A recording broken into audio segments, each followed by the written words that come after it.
All right, get ready, because today we're going deep on something that might make you think twice about your next trip to the movies. We're diving into the unexpected link between our love for the silver screen and a pretty big health concern, obesity. It might sound surprising at first, but stick with us. Yeah, we dove into this new study called cinematic consumption. And it really suggests that the way we experience movies today could be playing a role in, those expanding waistlines. It sounds crazy, right? Yes. But they make some really interesting points, like how much longer movies have gotten. Remember when a movie that was like 2 hours long felt like an epic? Yeah, those days are long gone, it seems. This study actually found that the average movie length has increased by a crazy 48% since the 1920s. I mean, think about it. Yeah. We've got these 3-hour superhero movies, those massive sagas, and don't even get me started on those post-credit scenes. Keeping us glued. Yeah, they keep us in those seats even longer. So we're just sitting there for longer and longer. But how does that connect to, this whole obesity epidemic? Well, just think about it this way. Longer movies mean more time spent just sitting still, right? It's what they call extended sedentary behavior. Okay. And basically, we're burning fewer calories, which over time can lead to weight gain. Right. And it's not even just about the calories you burn during the movie itself. All that sitting around, it actually messes with your metabolism and your energy, even after you leave the theater. So it's like our bodies get used to being lazy even when we're not at the movies. Pretty much. It's a total contrast to the early days of film, Like those silent films were way shorter. Right. And the whole experience was just more engaging back then. Since there wasn't any sound, you had to really pay attention and interpret the story yourself, which probably meant people were moving around more, even if they didn't realize it. So basically, people going to the movies back then were getting a little workout without even trying. Kind of, yeah. This study actually found some cool evidence for this. They compared how people acted during those old silent films versus modern movies, all packed with CGI. And you know what? People watching the silent films, they moved around like 32% more. Wow, that's a huge difference. It really shows how the way movies are made can actually impact how much we move around. Yeah. But let's be real, it's not just the length of the movie that keeps us in our seats. What about all that delicious movie theater food? Oh, yeah. We can't forget about that. It's like the giant elephant, or should I say the giant popcorn bucket in the room. Yeah. You know those tiny boxes of popcorn they used to have back in the day? Those have gone through a serious makeover. We've gone from like a measly 3-ounce serving in the 1930s to buckets that hold a crazy 170 ounces today. I mean, I love popcorn, but that's enough to feed like a whole party. It really is. And it's not just popcorn either, right? Right. You got nachos piled high with cheese, those giant sodas, hot dogs, candy. The snack bars has turned into a full-blown feast. And all those extra calories definitely add up. But is it just the food itself? Or is there something about going to the movies that makes us hungrier? I always feel starving when I leave the theater, even if I ate before the movie. You're not the only one. This study actually gave it a name. They call it movie theater hunger syndrome. Wow. It's a real thing.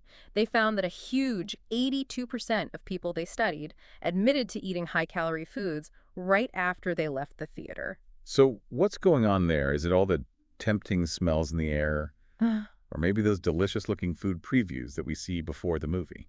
I'm sure all that plays a role.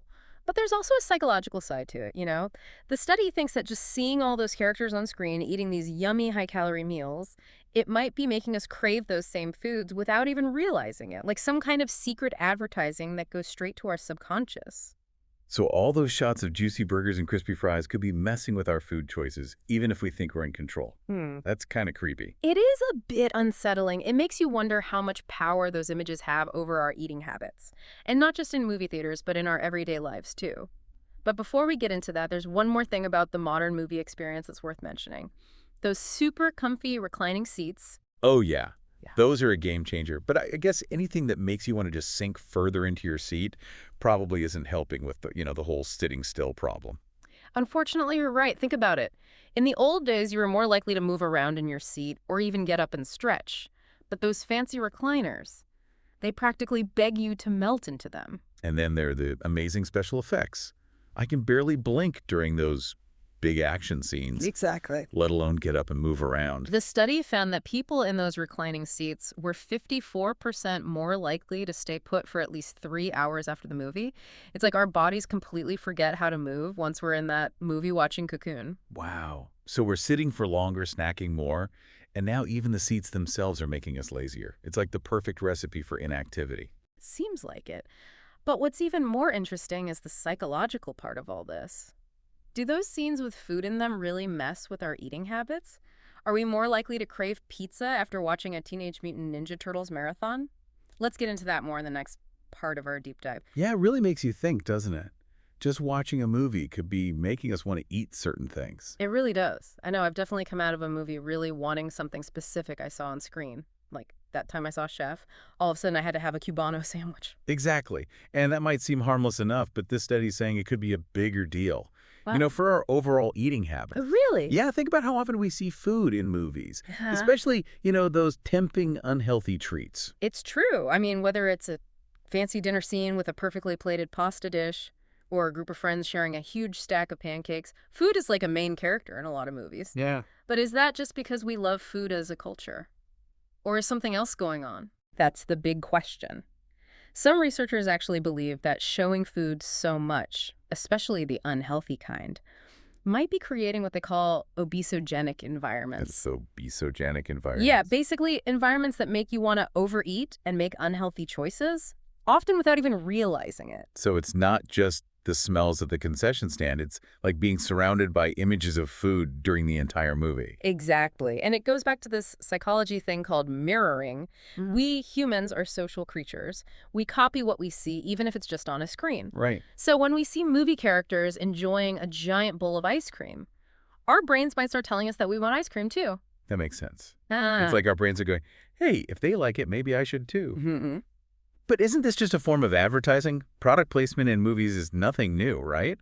True product placement has been around forever, but how food is shown in movies is more than just showing a brand. It's about connecting food to emotions, Okay. like pleasure, comfort, or bonding with others. And those emotions can really drive our choices. So we're not just seeing a can of soda, we're seeing friends laughing and sharing a pizza. And that makes us link pizza with good times and friendship. Exactly. And this study actually measured how this visual storytelling affects what we do. Really? Yeah, they found that just seeing fast food product placement on screen made people 41% more likely to order fast food within a day. Wow, that's a big difference. It makes you wonder if filmmakers should be more careful about how they show food, especially with all the concerns about obesity and unhealthy eating. It's a tough one. Some people say filmmakers should have total freedom to tell their stories without being censored, but others say they have a responsibility to encourage healthy choices, especially when it comes to young viewers. It's a tough balance to find, but this research definitely raises some important questions about how entertainment can affect our habits and choices. So what does all this mean for movie fans like us? Are we doomed to become mindless snacking zombies controlled by Hollywood? Not necessarily. This research isn't saying we should all stop going to movies. It's more about being aware of these subtle influences and making our own choices. So maybe it's about bringing our own healthy snacks, or choosing smaller sizes at the concession stand, or just paying attention to how those food scenes are making us feel. Exactly. And maybe it's a call for better content, too. Imagine movies that celebrate healthy eating, or use food scenes to teach people about nutrition and mindful eating. That would be a nice change. But until then, it looks like we're on our own to figure out this whole movie food thing. In a way, yes. But the good news is just knowing about these influences is the first step to changing things. Once we understand how these subtle things work, we can start making choices that are good for us. And who knows, maybe this research will inspire a whole new kind of cinema, where entertainment and being healthy can actually exist together. I like that idea. But for now, I think this deep dive has given us a lot to think about both what we eat and what we watch. For sure. It reminds us that even the things we love to do for fun can impact our health. And by understanding those impacts, we can make better choices and still enjoy the magic of movies. Speaking of magic, we've uncovered some pretty incredible insights in this deep dive, wouldn't you say? Absolutely. It's not every day you find a study that links going to the movies with, something as big as the obesity epidemic. It's pretty wild, right? What's really cool about this research, though, is that it doesn't just blame us for our choices like what we eat or how much we exercise. It looks at the bigger picture, Yeah. like how our environment and even the way movie theaters are designed can kind of push us towards unhealthy habits. It's like that saying, you are what you eat. Yeah. But maybe it should be, you are what you watch, too. Huh. I like that. This research just shows us that our behaviors, they're shaped by so many things, and a lot of them we don't even realize. But once we understand them, we can start making smarter choices. So it's not about giving up movies altogether. It's more about being aware of the whole experience, right? Right. Like maybe choosing smaller snacks or paying attention to how those food scenes make us feel. Exactly. And maybe it's a challenge for the film industry, too. What if movie theaters had breaks where you could move around? Or healthier snack options? What if filmmakers found ways to show food without making us want to eat everything in sight? Imagine movie theaters with standing sections, or even mini workouts built into the experience. Sounds crazy, but maybe that's what we need to get people moving again. It might sound out there, but sometimes the best ideas come from questioning the way things are.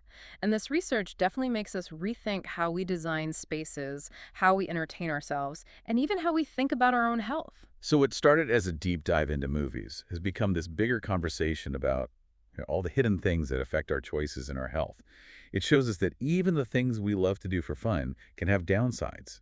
And knowing about those downsides can help us take control of our well-being. Well said. So next time you're settling into those comfy seats with your popcorn, remember what we talked about today. Enjoy the movie, but make smart choices. And hey, maybe even talk to your friends and family about how we can have a healthier relationship with the entertainment we love. That's it for this episode of The Deep Dive. We hope you enjoyed exploring the weird connections between movies and our health. Until next time, keep those brains working, and remember, there's always something new to uncover.